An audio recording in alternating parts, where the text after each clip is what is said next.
Hello Internet! I just had a really successful Pokemon League and I was able to catch my Libre Pikachu. And by the final ranks of the league I was managing to win 4 out of 5 and sometimes all of my battles. The date is November 2020 and the league we're fighting in is the Little Cup. So as I'm finished for this one I thought I'd share my tips online. If you find this helpful, please subscribe to the channel. Let's get right into it. And here is my party. Leading with Ducklett, the dark horse of my team, and potentially the dark horse of the whole league. I think I saw one other person using it in battle, followed by Dino, my powerhouse dragon and dark attacker. I didn't even bother unlocking the body slam second move because I was cheap, but still managed to get to League 10. And Cotini, which is basically the counter to my powerhouse. So I'm going to go through some examples and I'll talk you through the logic and the strategy I had with each battle. Cheers! As you can see, these are real league battles with level 10 players. The first battle I decided to record was actually a pretty good matchup for me. Ducklett's flying quick move made a good counter for Cotini. I don't think I'm pronouncing that right.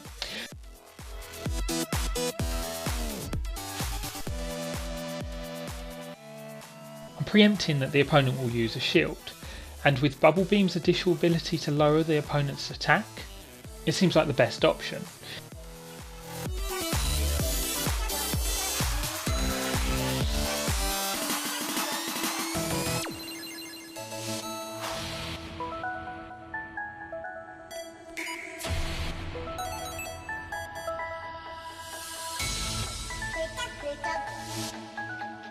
The second attack I should have maybe gone for Aerial Ace because usually people don't double shield if my first attack was a resistant move.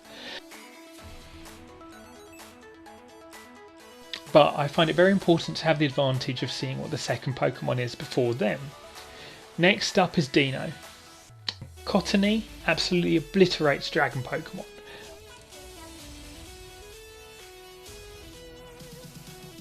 I get 1 or 2 hits in and then they swap out for Bronzor. So I might as well swap out for Dino as a good match against Bronzor. And I think it was a good time to use a shield there.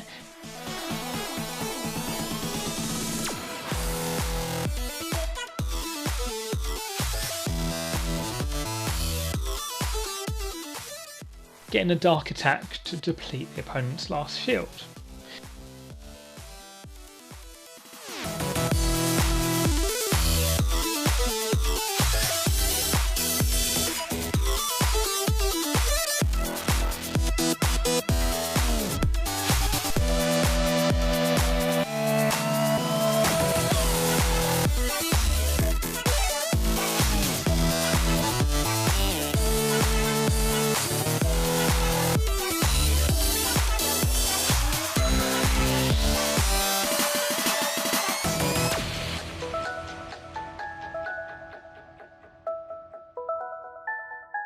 And then they actually conceded.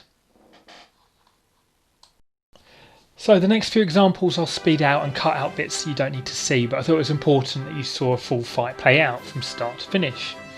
The second battle was actually somewhat similar, but it is a great example of where Ducklett dominates.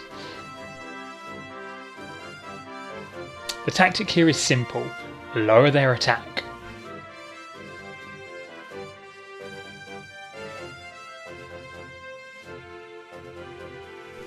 Right now, if you're a betting man and you looked at this matchup, Ducklett hasn't got a chance, right?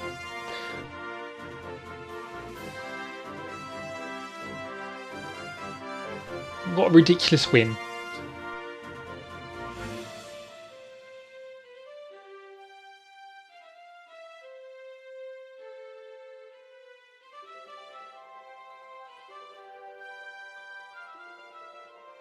A similar final to the last fight where Bronzor and Dino are out, but it ends the same.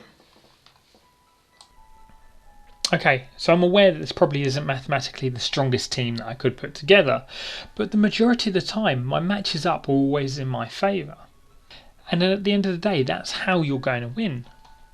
I thought I'd best show some examples of maybe when it wasn't such a good matchup on my behalf, which were few and far between. So in this example, Seal here has a type advantage because he's got Icy Wind being super effective. which has the same effect as Bubble Beam by lowering the attack. So I got lucky. I did Bubble Beam the first time and he took the shield, and then the second time I risked the aerial ace, which actually paid off and probably won me the match. But I did decide to waste all my shields very early on, but getting the advantage of knowing that second Pokemon puts me in good standing. Using Bubble Beam on Bronzor gave me a slight advantage.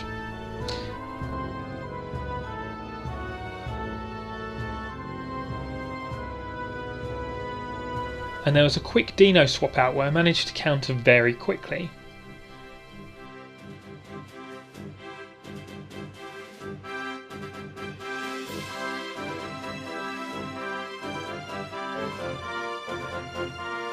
As you can see, it was a very tight match.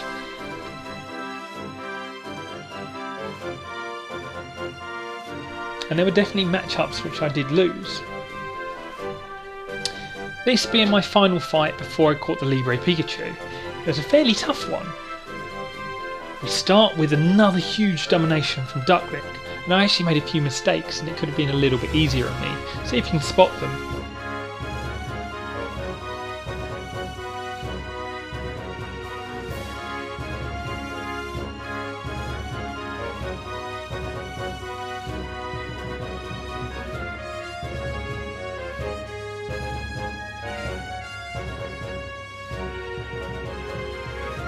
So hopefully this video has helped, and thanks for watching to the end.